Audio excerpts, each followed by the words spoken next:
Ok, eu não estou recebendo, mas eu já vi por fora que vocês já disseram que está ok. Então, vamos dar início. Nós vamos ler como mensagem de abertura uma mensagem desse livrinho aqui, Alegria de Viver, da mentora espiritual Joana de Ângeles, capítulo de número 4, que tem tudo a ver com o que nós vamos conversar um pouco essa noite, que é intitulado Realização em Caridade.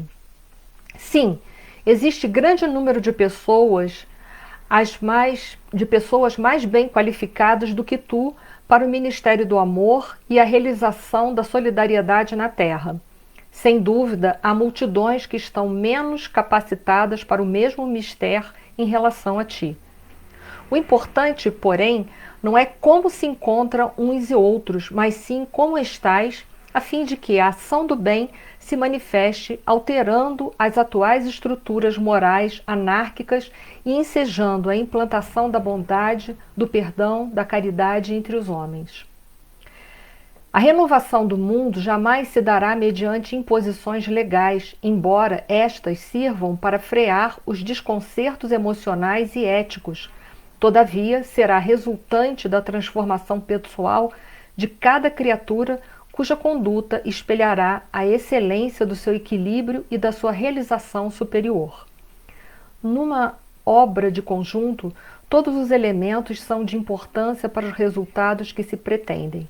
Há fatores que respondem pela precisão e qualidade do trabalho, como existem os que se responsabilizam pela resistência e durabilidade. São valiosos os de grande porte, nos quais outros se fixam, como os de pequenos volume que acionam o todo e se encarregam da harmonia geral. Funcionam em equilíbrio porque cada peça obedece à finalidade para a qual foi elaborada, cada uma cumprindo com a função que lhe é destinada. No mundo social e moral não é diferente. Quando alguém se ajusta, surge harmonia no todo. Quando se descontrola ou cai, aparece o desequilíbrio. Fala-se demais em técnica de qualificação como condições essenciais para os empreendimentos relevantes, sem os desconsiderar, enquanto estes não chegam, que os valores da dedicação e do serviço se apresentem e deem início ao programa. Antes de surgir o arado mecânico, largos tratos de terra foram revolvidos da tração animal. Até o advento da lâmpada, lampiões, candeeiros e outros mecanismos rudes se fizeram instrumentos da claridade, vencendo as sombras. Assim, não te detenhas porque te consideres desarmado dos altos valores a que muitas criaturas se referem. Se não podes implantar a paz, vence a tua violência íntima. Se não consegues transformar o mundo, melhora-te interiormente. Se não logras ser uma estrela, torna-te uma lamparina modesta, porém valiosa.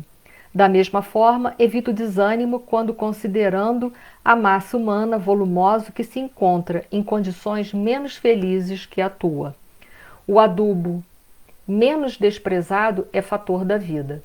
A chuva, embora rápida, beneficia. O sol, mesmo no entardecer, aquece.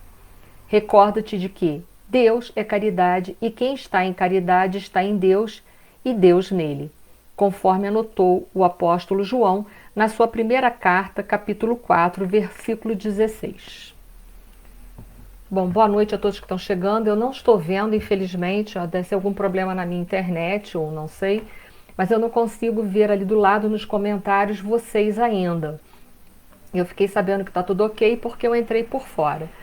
Então, convido a todos nesse instante para nós nos unirmos em pensamento, dirigindo as nossas melhores emoções, os nossos melhores sentimentos, na direção vertical, no sentido de Deus, dos bons espíritos, dos mentores espirituais que nos acompanham, que nos guiam, que nos protegem, aos mentores da casa de Oswaldo Cruz, que de uma forma tão carinhosa e abnegada protegem a todos nós, envolve a todos nós num clima de amor, de paz, de esperanças, aos mentores do movimento espírita petropolitano, que sempre trabalha em prol a união de todos nós, a união do pensamento na direção de nosso Senhor Jesus Cristo e das obras de Allan Kardec.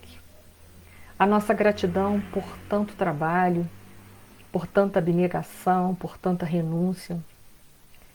E aproveitamos esse momento em que estamos unidos em vibrações de amor e de paz, para que essa prece, somada a tantas outras, possa envolver todo o nosso planeta Terra, a todos que se encontram encarnados e desencarnados, para que se sintam mais fortalecidos e mais preparados para as lutas que precisamos vivenciar, até que se faça em nós definitivamente a implantação do amor e da caridade.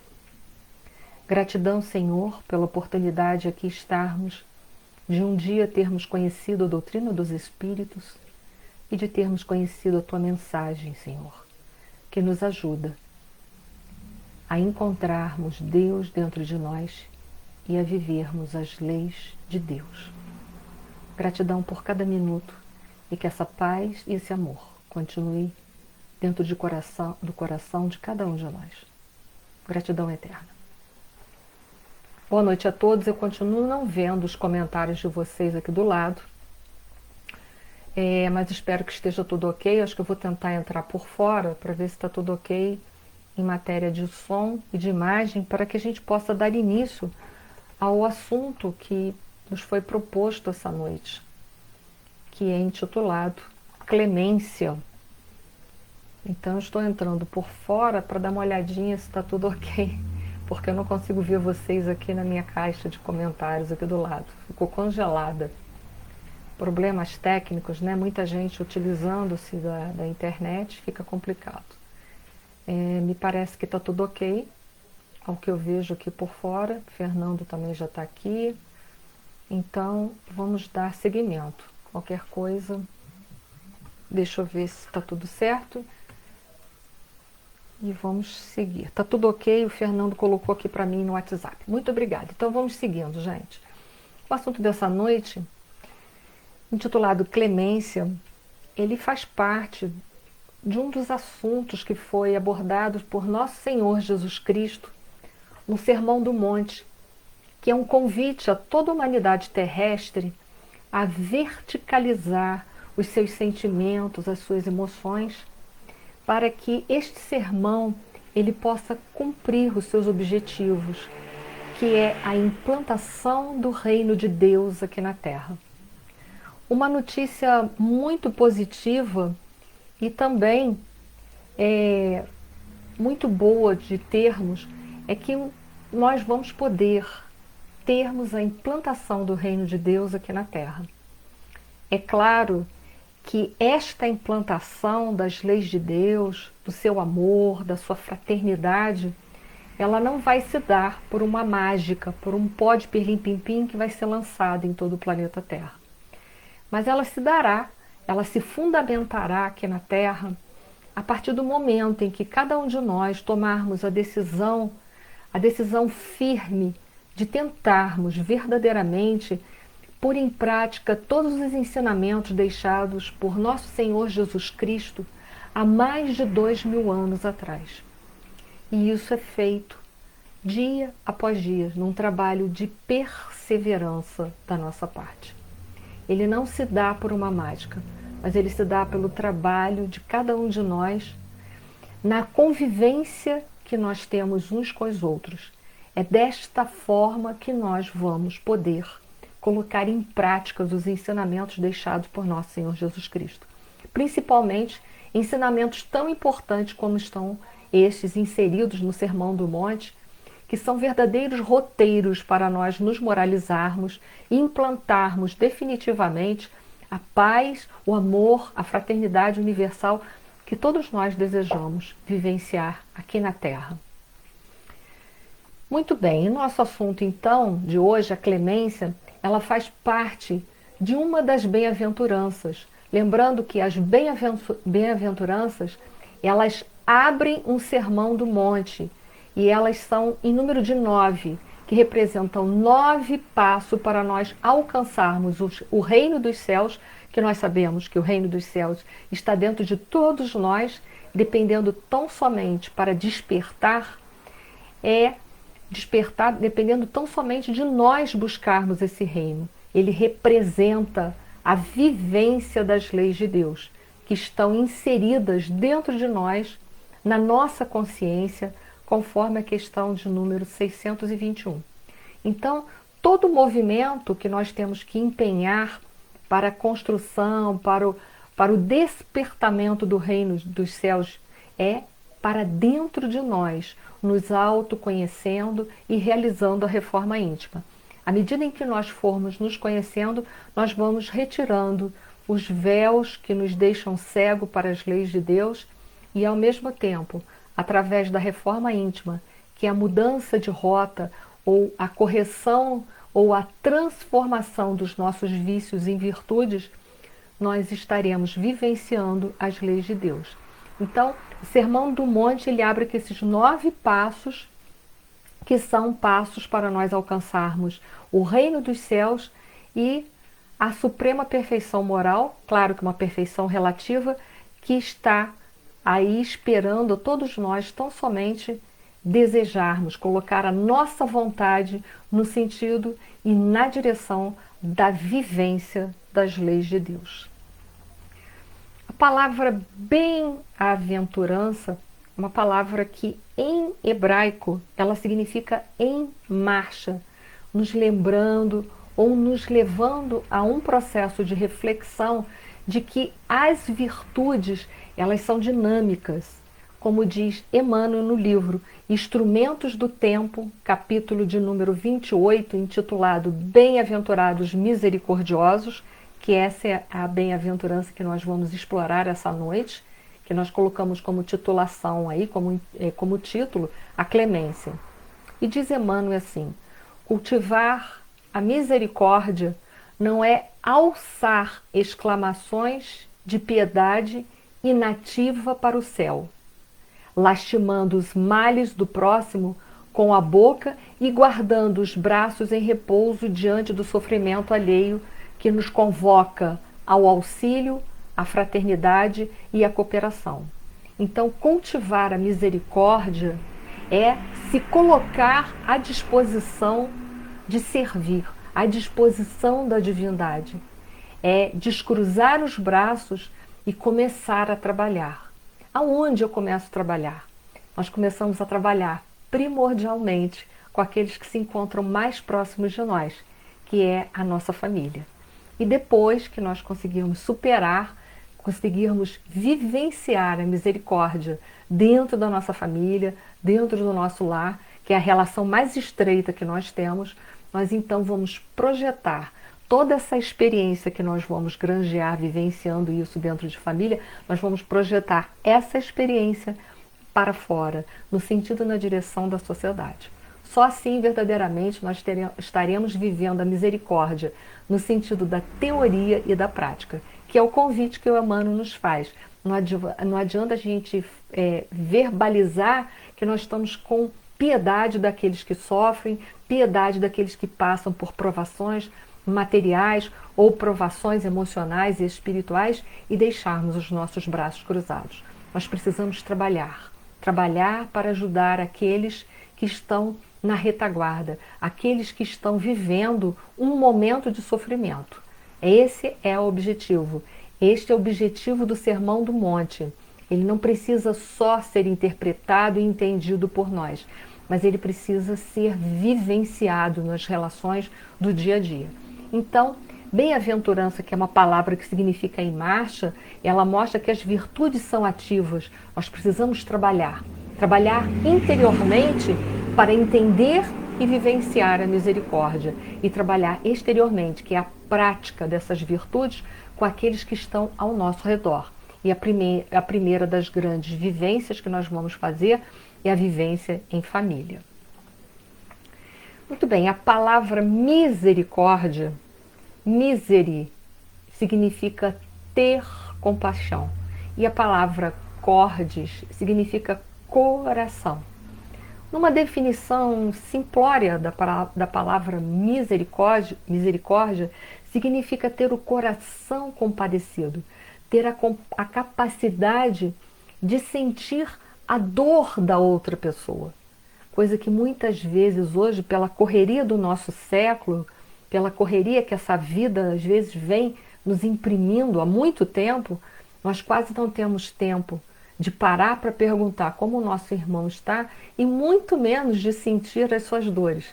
Em geral a gente se cumprimenta à distância, fala tudo bem e já vai andando, esperando que o outro não diga para nós que não está tudo bem, porque a gente está sempre movido pelo tempo e a gente não tem muito tempo para tentar ouvir a dor, o sofrimento do outro. Mas a palavra misericórdia significa justamente isso, você se compadecer da dor do outro, sentir a dor do outro dentro de você.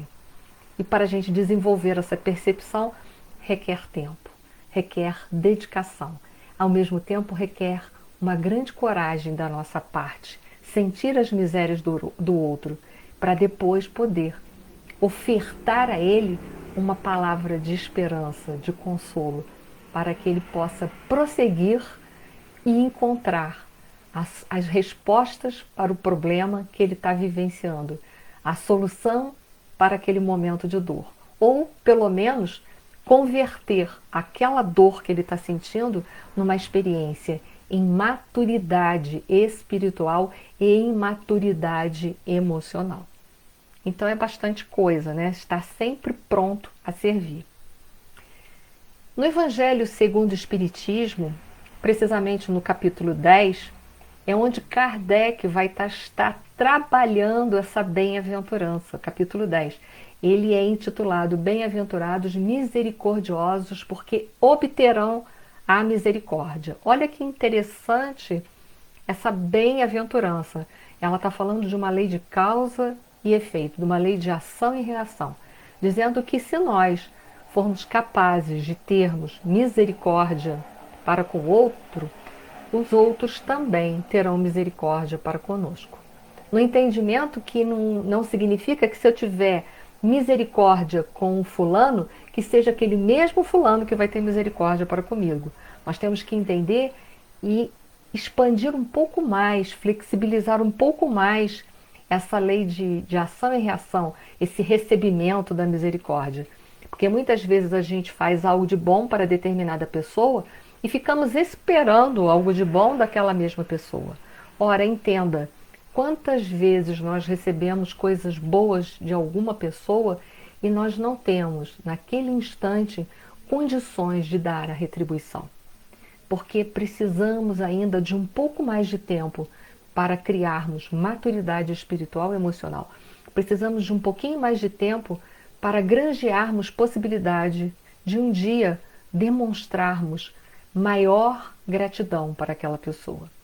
Então lá no Evangelho segundo o Espiritismo, no capítulo 10, precisamente no item de número 4, que tem como título Perdoai para que Deus vos perdoe, no entendimento de que Deus não tem nada para nos perdoar, porque o amor de Deus para conosco é um amor incondicional. Portanto, Deus não, para amar a cada um de nós, Ele não impõe nenhuma condição. O amor de Deus é um amor perfeito, não é um amor como o nosso que ainda requer condições. Nós, para amarmos alguém, nós temos uma lista de condições.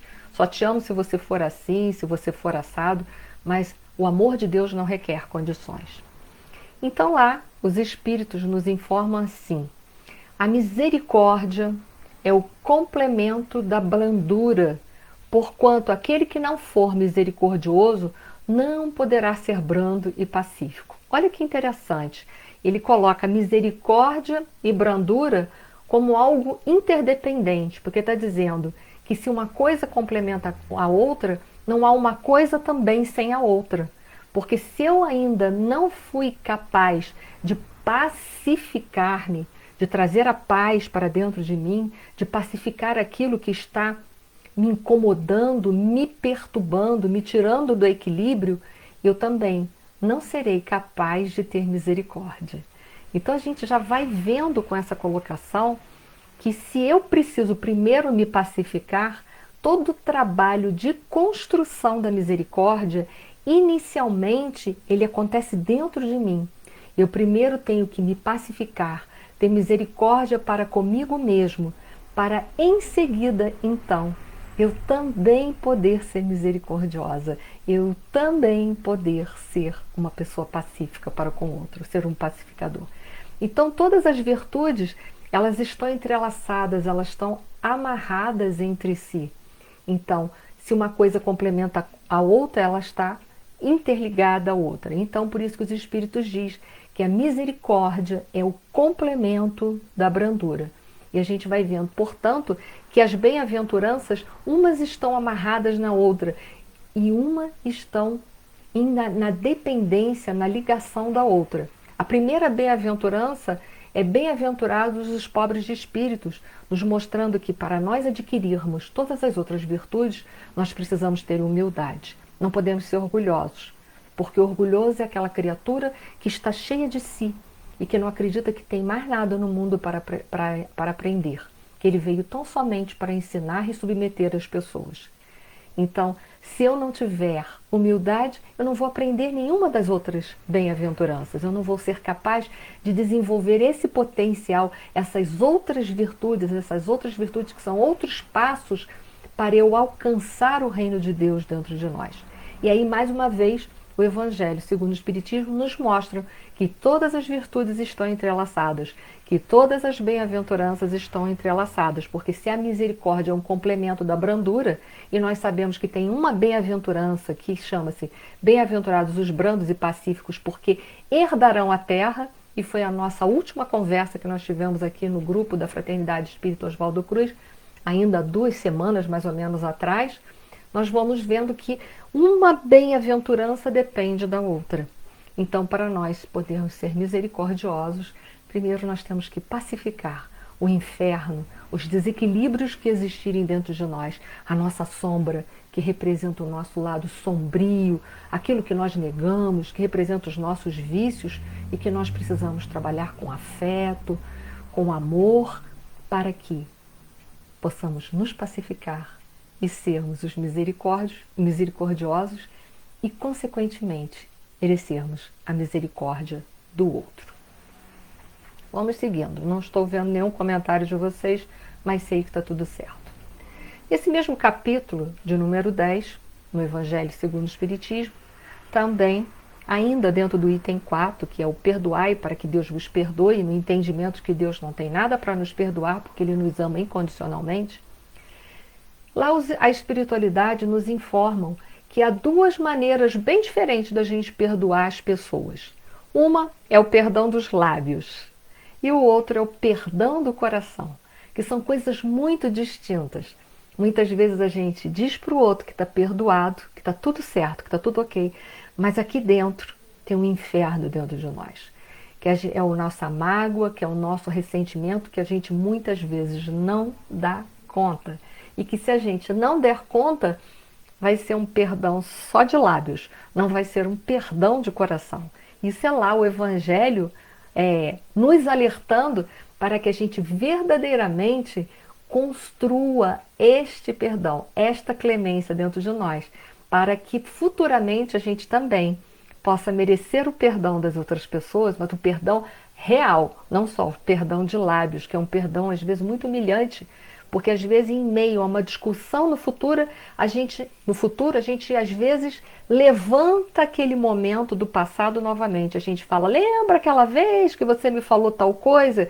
E aí a gente abre uma ferida maior dentro do outro, porque a gente mostra que a gente não perdoou verdadeiramente e a gente ainda está preso no passado, porque o ressentimento e a mágoa são sentimentos que nos jogam para o passado. E a gente precisa trabalhar isso para que futuramente a gente não venha adquirir doenças como, por exemplo, a depressão, que é uma doença, uma patologia que nos joga para o passado. Assim como a ansiedade é uma patologia da alma que nos joga para o futuro. 2 momentos em que nós, como espíritos imortais, não podemos fazer nada, porque o passado é uma fumaça, já acabou.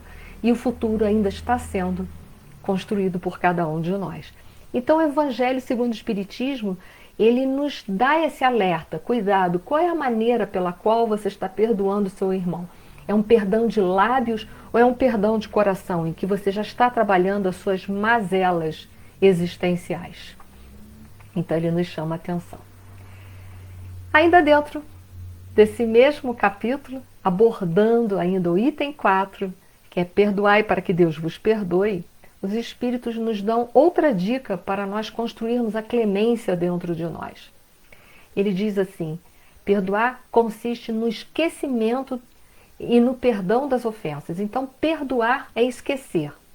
Então, mostrando para nós que o fundamento do perdão é esquecer a ofensa que foi recebida, a ofensa que nós albergamos em nossa alma.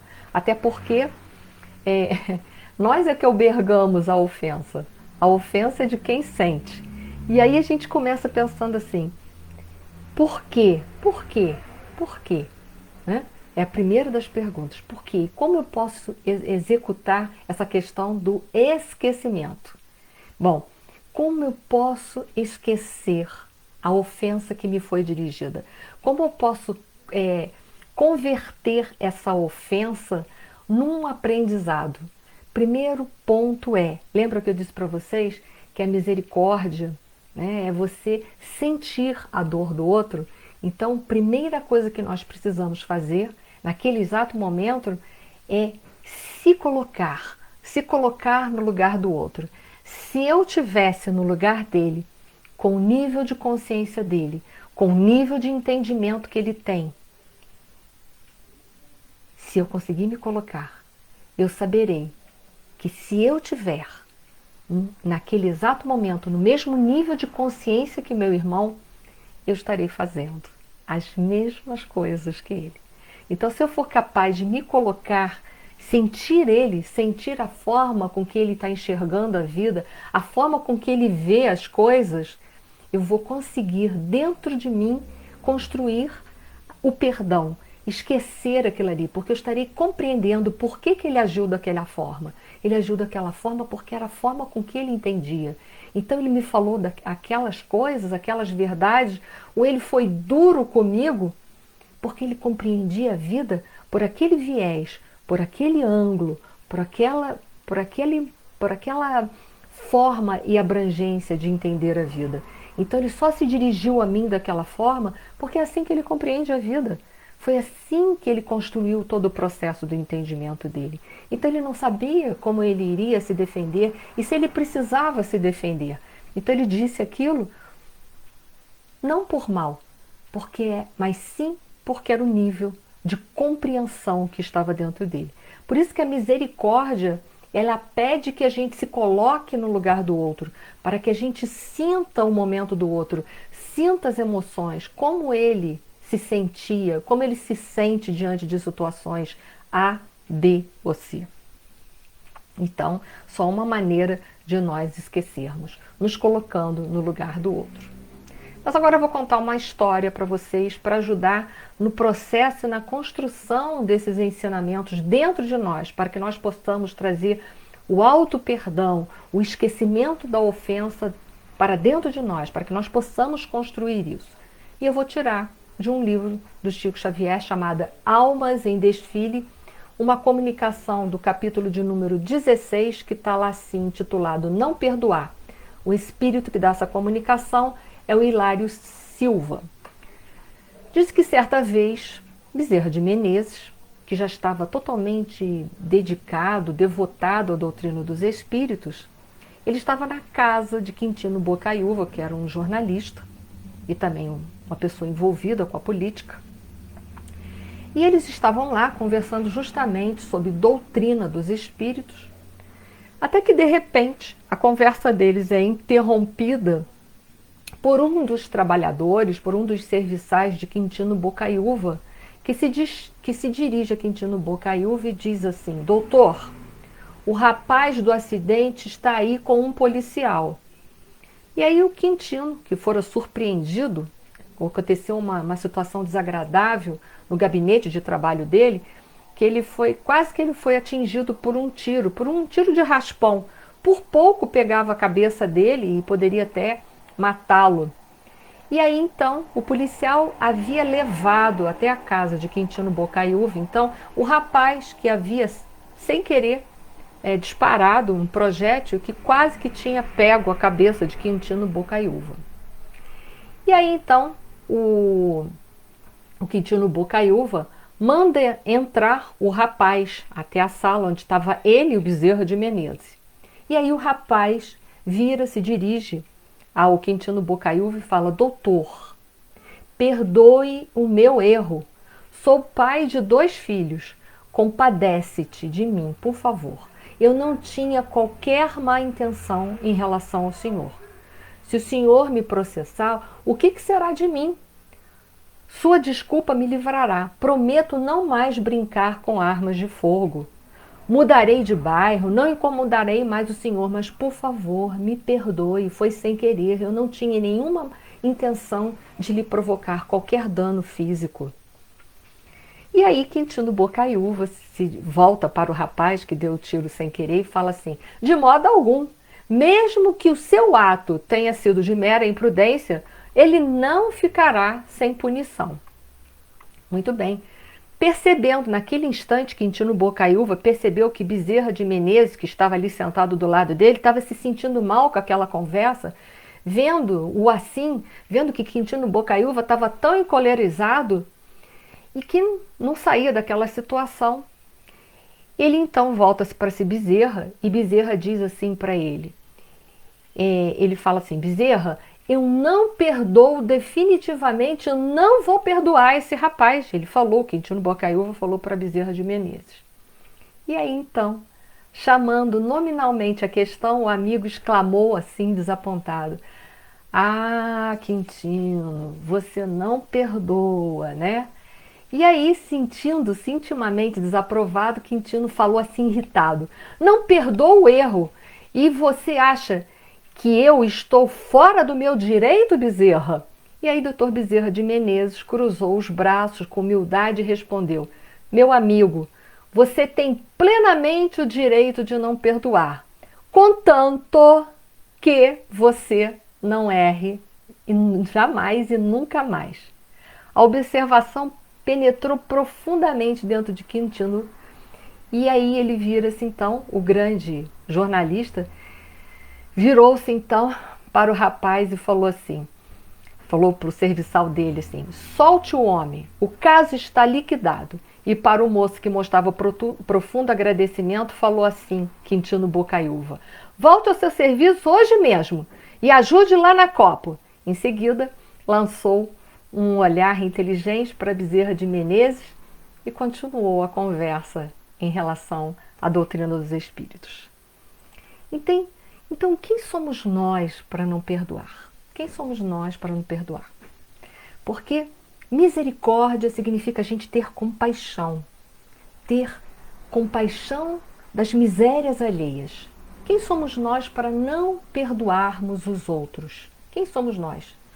Para nós termos a autoridade de não perdoarmos as outras pessoas, nós teremos que jamais errar. Nós não poderíamos ter errado antes, nem agora e nem depois. Por isso que Jesus Cristo diz: bem-aventurados misericordiosos, porque alcançarão a misericórdia. Nós todos estamos aqui reencarnados no planeta Terra, não pela justiça, mas pela misericórdia de Deus, pela sua justiça que é misericordiosa. Porque a justiça é para quem tem mérito, justiça é para quem está dentro das leis e, portanto, merece plenamente ser resguardado pelas leis. Mas a misericórdia não, ela representa o amor de Deus nos socorrendo. A misericórdia é para aqueles que não têm direito, mas que têm potencial para vir a ter. E se nós hoje pensarmos, por que nós estamos reencarnados? Nós não estamos reencarnados pela justiça, porque quase a grande totalidade de nós estamos aqui reencarnados porque nós infringimos as leis divinas. Portanto, nós estamos aqui encarnados por causa da misericórdia de Deus que nos socorre todos os dias, que olha para nós e acredita que nós temos potencial para vir a alcançar a justiça, a misericórdia de Deus. Portanto, quem somos nós para não perdoar? Quem somos nós para não perdoarmos os nossos inimigos, aqueles que estão a caminho? Muito bem, o Evangelho segundo o Espiritismo, ele nos exorta nesse capítulo para que nós perdoemos. E nós já vimos que perdoar é esquecer a ofensa. E para que nós possamos esquecer a ofensa, nós temos que entrar dentro do outro, compreender a realidade, compreender como ele enxerga a vida, qual é a questão, como ele vê a vida, qual é a emoção de base dele, quais são as emoções dele em relação à vida, às pessoas, às coisas, como ele entende a vida.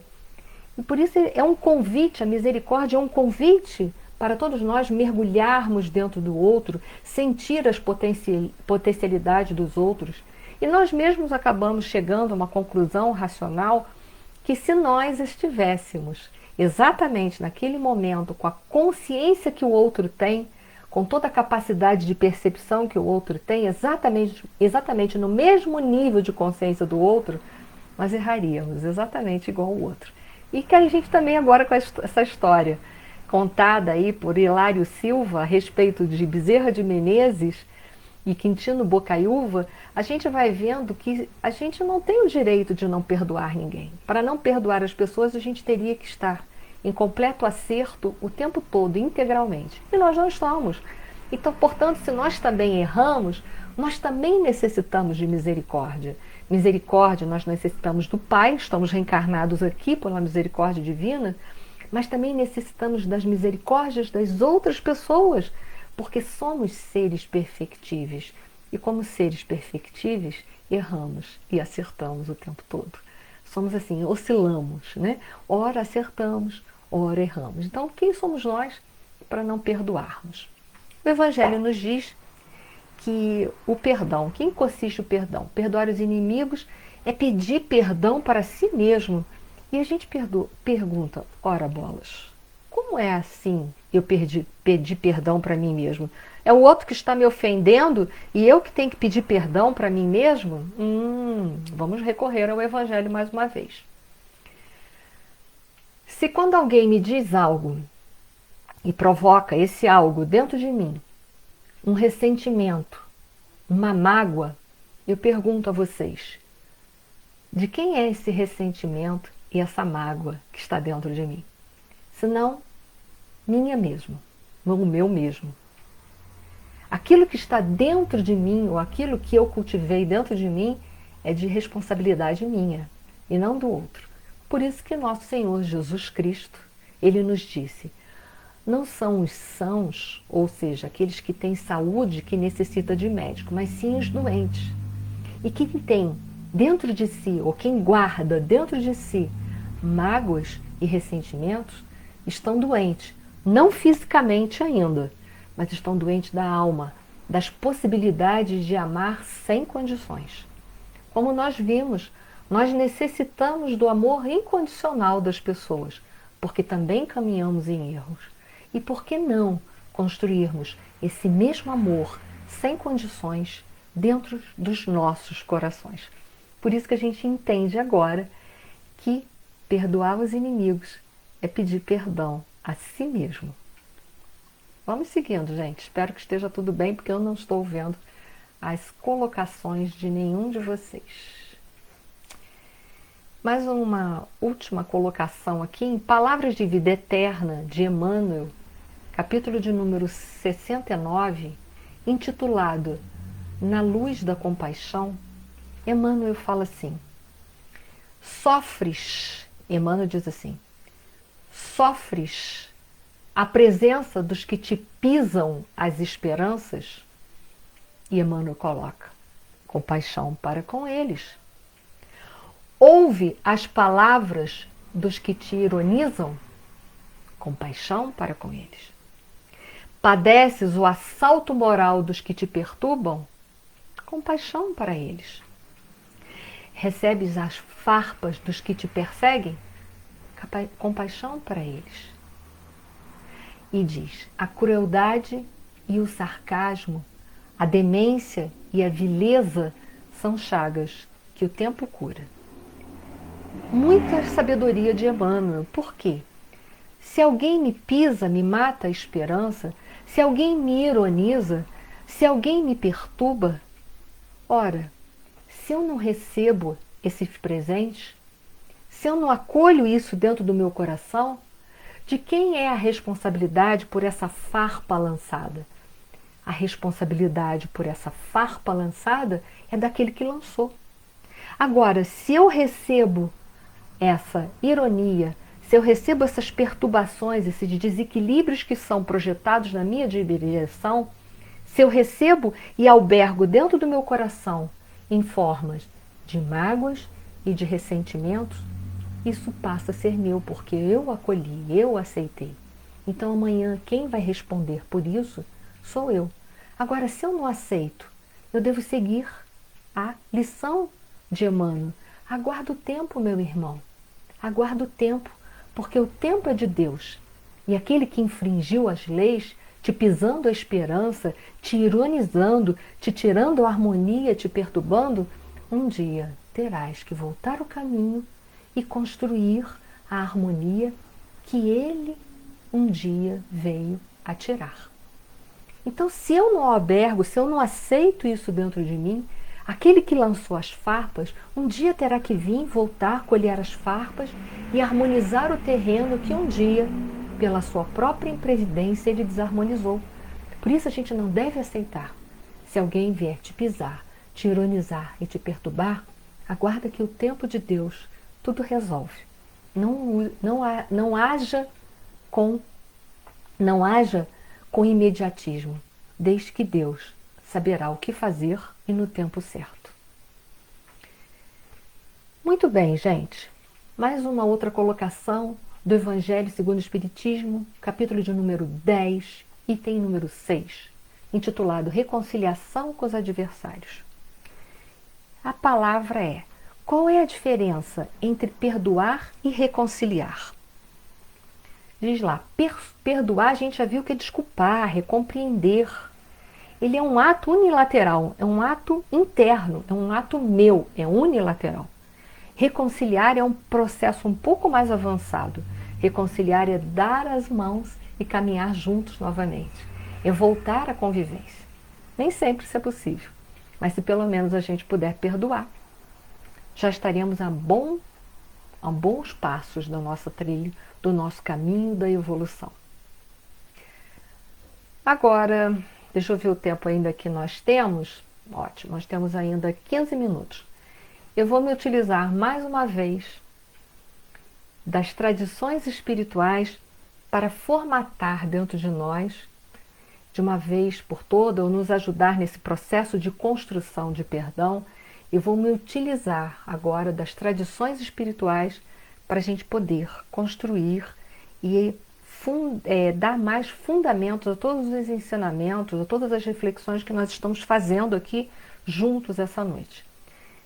Vale lembrar que tradições espirituais são narrativas contadas no mundo espiritual, da qual nós não sabemos se verdadeiramente aconteceu ou não, mas que foram criadas ou foram contadas com o propósito de aprofundar e de levar a maiores reflexões ou a mais reflexões sobre os ensinamentos deixados por nosso Senhor Jesus Cristo, ok?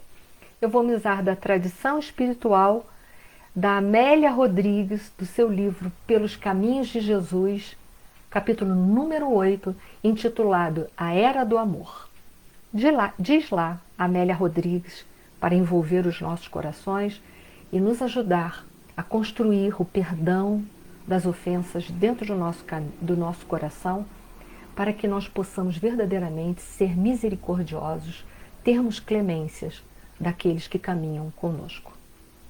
Diz Amélia: o mestre conseguira tornar-se a esperança das multidões saturadas pelos sofrimentos e sem mais amplas aspirações em relação ao futuro.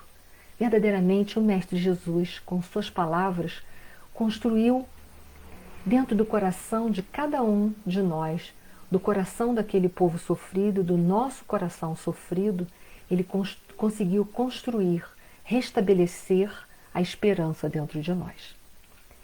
Na oportunidade leniam os corações os ensinamentos a respeito do amor, do perdão das ofensas, da compreensão das faltas do próximo, provocando acirrados debates entre os seus adversários gratuitos que o acusavam de contrariar o estatuto legal vigente, herança enfermiça dos princípios de Italião. Lembrando que no tempo de nosso Senhor Jesus Cristo, o que imperava era olho por olho, dente por dente.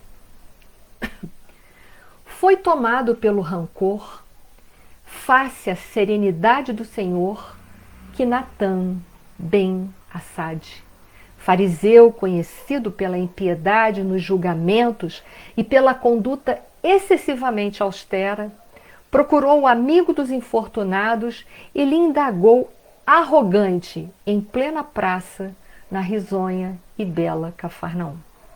Diz assim Natã ben Assad: Tu ensinas amor irrestrito e perdão incessante em qualquer das circunstâncias e a todas as pessoas?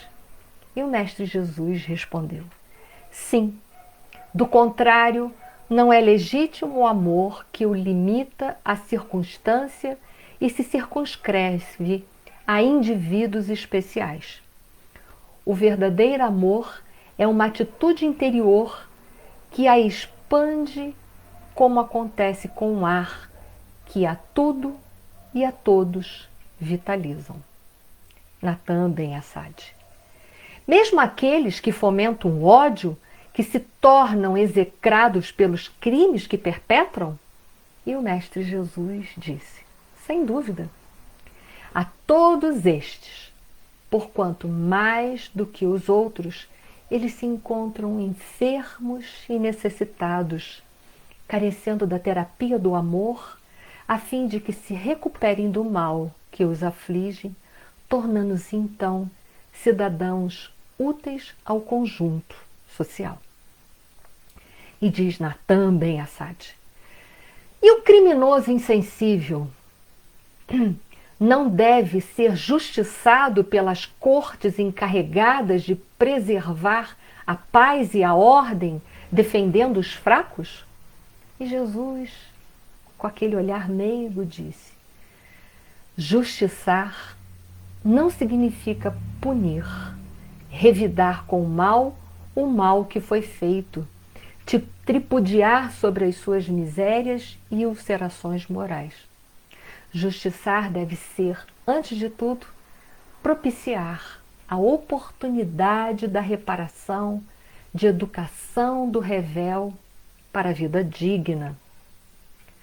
E diz Natã: não será justo então, segundo o teu código, matar legalmente aquele que mata, cobrar olho por olho e dente por dente daquele que desgraçou outrem, roubando-lhe a vida e que dilapidou-lhe o patrimônio alheio? Jesus meigamente responde: a lei de amor procede do Pai, causa incausada do universo, que estabelece o equilíbrio nas leis naturais como regra de felicidade e de ordem do cosmo. Punir é reagir com ódio. Cobrar erro com vingança é ser pior do que o delinquente, pois que este é infeliz, enquanto o juiz, em nome da sociedade e graças ao conhecimento que possui, deve ser sadio emocionalmente e equilibrado nas suas decisões, a fim de ser melhor do que o criminoso. E Natã diz: será então lícito deixar o criminoso à solta, a fim de que ele prossiga na sua correria destrutiva? E Jesus amorosamente responde: não chegamos a tanto. A técnica do amor receita para o delinquente a terapia do afastamento temporário da sociedade, qual ocorre com um doente portador de contágio, a fim de ser definitivamente tratado para posterior reintegração na comunidade dos sadios. Matar o assassino não restitui a vida à vítima. Amputar os dedos ou as mãos do ladrão não devolve o furto ao seu dono. Arrancar a língua do caluniador, de forma alguma, repara os males que a acusação falsa causou ao outro. E o perdão deverá ser sempre e constante, seja qual for o erro perpetrado? Perguntou Natã. O dever é perdoar 70 vezes, 7 vezes cada erro da criatura, a fim de que aquele que perdoa sinta-se realmente em condições de ser irmão do seu próximo e saber que o seu é o amor por excelência, que procede do Pai e nada lhe pode entorpecer a grandiosidade.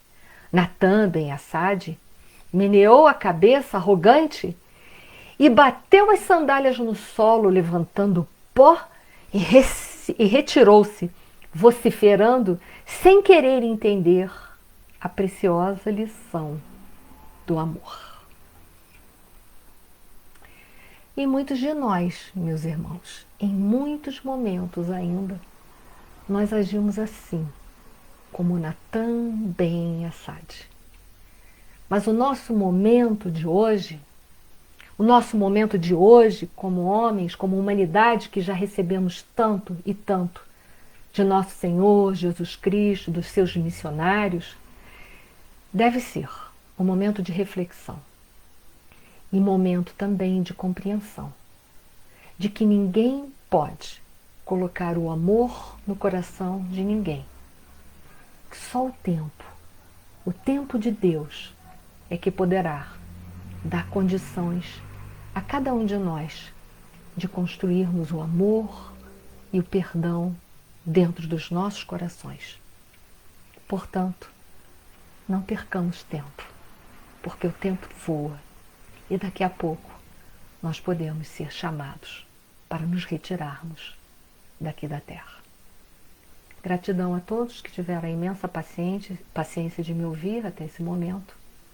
E agora eu convido a todos para que nós possamos, em pensamentos unidos, em sentimentos, em emoções, buscarmos o entendimento através do Evangelho de nosso Senhor Jesus Cristo, o entendimento real do que significa perdoar 70 vezes, 7 vezes as ofensas recebidas.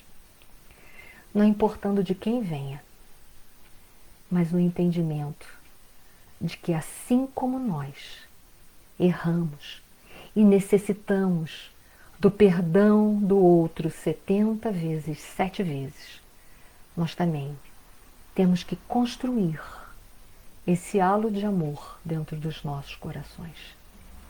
Assim como nós compreendemos que muitas vezes nós não tivemos a intenção real de errar, de ferir, o outro também.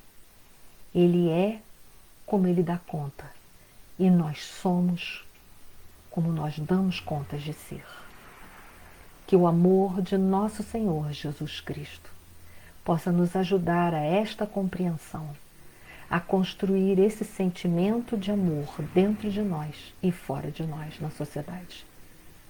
Agradecemos a oportunidade de estarmos aqui juntos e que possamos levar, não só para dentro dos nossos corações, essa vibração da espiritualidade superior, mas também, através da nossa prece, contribuir para a construção da paz e do amor universal neste nosso planeta. Gratidão eterna, Senhor. Muito obrigada a todos. Uma boa noite, uma noite de paz e luz para todos.